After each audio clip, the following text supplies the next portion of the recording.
Hi hello welcome to cricket మావా. ఈ సీజన్‌లో అత్యంత ప్రమాదకరంగా ట్రోఫీకి దగ్గరగా ఉన్న జట్టు అని ఏదైనా కాన్ఫిడెంట్‌గా చెప్పాలనుకుంటే అది ముంబై ఇండియన్స్ అనే చెప్పొచ్చు. ఈ సీజన్‌లో అందరికంటే కాస్త వీక్‌గా కనిపిస్తున్న జట్టు ఏదైనా ఉంది అంటే కోల్‌కతా. మరి ఈ 2 జట్ల మధ్యలో జరుగుతున్నటువంటి రెండో మ్యాచ్ ముంబైకి బాగా అచ్చొచ్చిన హోమ్ గ్రౌండ్ వాకాడేలో జరుగుతుంది. ఆల్రెడీ 5 టైమ్స్ ఛాంపియన్స్‌గా ఉన్న ముంబై సిక్స్త్ టైమ్స్ కప్ ఎగరేసుకుపోవాలి. మేము చాలా రోజుల నుంచి 2019 నుంచి మాకు మళ్ళీ ఆ తర్వాత కప్ లేదు గాబట్టి, ఖచ్చితంగా ఇక్కడ బీట్ జేయాలనే ఆలోచనలో ఉంటారు.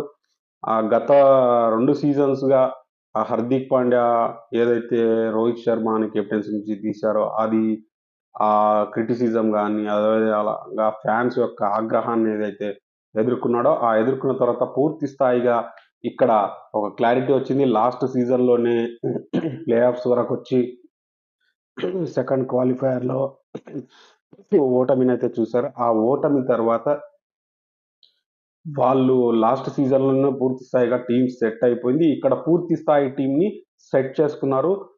టీమ్ ఇటు బ్యాటింగ్, బౌలింగ్ ఆల్ రౌండ్ విభాగంలో పర్ఫెక్ట్‌గా సెట్ అయిపోయింది. ఇక్కడ మరొక్కసారి ట్రోఫీ కొట్టాలనే ఆలోచనలో వాళ్ళు ఉంటారు. ఇక ఈ కోల్‌కతాకి అయితే సమస్యలు వేధిస్తున్నాయి. హర్షిత్ రాణా, ఆకాష్‌దీప్ రూపంలో వాళ్ళ ఇద్దరు మెయిన్ బౌలర్స్ గూడా గాయపడి పూర్తి స్థాయిగా ఐపీఎల్ ఈ సీజన్ నుంచి రూల్డ్ ఔట్ అవ్వడం అనేది వాళ్ళకి పెద్ద చిక్కొచ్చి పడింది. ఎందుకంటే వాళ్ళకి బ్యాటింగ్ డిపార్ట్‌మెంట్‌లో తీసుకుంటే ఎవరిని బ్యాటింగ్ స్క్వాడ్‌లో పెట్టుకోవాలి? బౌలింగ్ డిపార్ట్‌మెంట్‌లో ఎవరిని స్క్వాడ్‌లో తీసుకోవాలనే గందరగోళం అయితే ఉంది. ఎందుకంటే వాళ్ళకి పెద్ద స్వదేశీ హిట్టర్స్ ఎవరు లేరు. వాళ్ళ బ్యాటింగ్‌లో ఉన్నది అజింక్య రహానే, రఘువంశీ అదేవిధంగా అంకుల్ రాయ్. వీళ్ళు బ్యాటింగ్ డిపార్ట్‌మెంట్‌లో ఉన్నారు. వీళ్ళకి మించిన హిట్టర్స్ భారీ స్థాయిగా ఆడే బ్యాటర్స్ లేకపోవడం అనేది కోల్‌కతాకి ఒక పెద్ద సమస్య. బౌలింగ్ డిపార్ట్‌మెంట్‌లో గూడా అభినవ్ అరోరా తప్ప ఇండియన్స్ నుంచి అంత మంచి బౌలర్ లేరు. వరుణ్ చక్రవర్తి ఉన్నప్పటికీ వరుణ్ చక్రవర్తి అంత ఫామ్‌లో లేడు. మరి ఏ నలుగురు ప్లేయర్స్‌ని పెట్టుకుంటారనేది కోల్‌కతాకి కన్‌ఫ్యూజన్. ఎందుకంటే క్యామరన్ గ్రీన్, సచిన్ రవీంద్ర ఇద్దరిని తీసుకుంటే మరో ఇద్దరు ప్లేస్‌లో ఎవరిని తీసుకుంటారు? ఫీన్ అలెన్ ఉన్నాడు. అదేవిధంగా షెఫర్ట్ ఉన్నాడు. New Zealand batter. వీళ్ళిద్దరిని తీసుకోవాలి.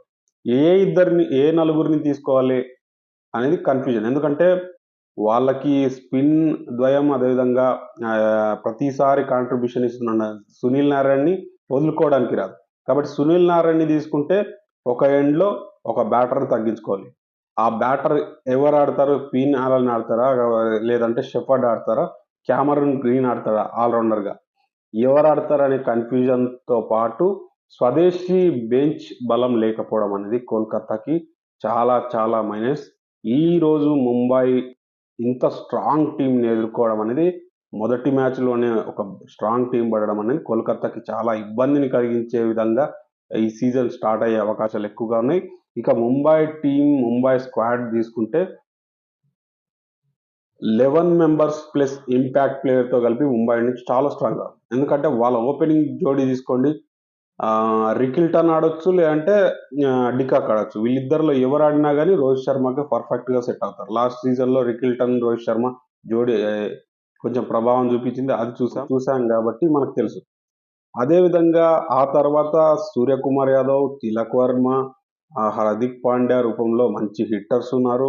ఆ తర్వాత అవసరమైతే శాంట్నర్ రూపంలో మరొక ఆల్ రౌండర్ ఉన్నాడు. వీళ్ళకి ఈ గ్యాప్‌లోనే ఇంకాస్త భారీ హిట్టింగ్ జేయడానికి వాళ్ళకి విదేశీ ప్లేయర్స్ గూడా ఉన్నారు.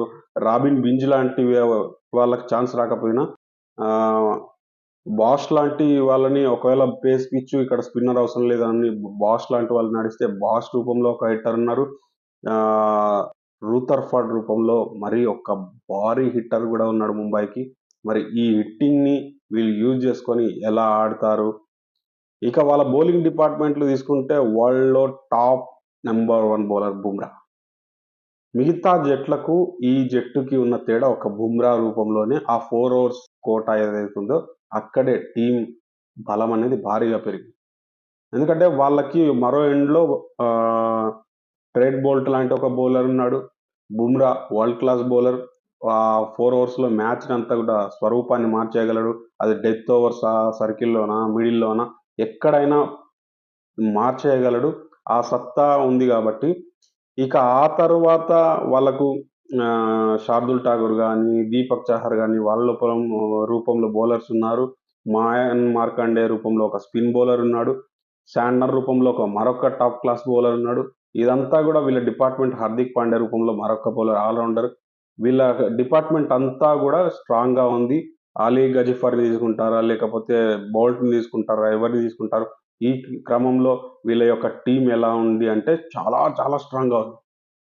ఈ స్ట్రాంగ్ టైమ్‌లో రోహిత్ శర్మ ఇంపాక్ట్ ప్లేయర్‌గా ఆడతారా? లేదంటే డైరెక్ట్ ఆడతారా? డైరెక్ట్ ఆడినా 2027 వన్‌డే వరల్డ్ కప్ దృష్టిలో పెట్టుకొని విరాట్ కోహ్లీ, రోహిత్ శర్మపై కాస్త ప్రెషర్ ఉంటుంది. అదేవిధంగా వాళ్ళ ఆట తీరుని గమనిస్తూ ఉంటారు కాబట్టి, మొదటి మ్యాచ్‌లో విరాట్ కోహ్లీ ఒక అద్భుతమైన రీతిలో తన కన్సిస్టెన్సీ ఇచ్చాడు. ఇక్కడ రోహిత్ శర్మ కూడా ఒక బిగ్ ఇన్నింగ్స్ ఆడాలి. ఆరంభం చాలా గట్టిగా ఉండాలని చెప్పేసి ఉంటుంది.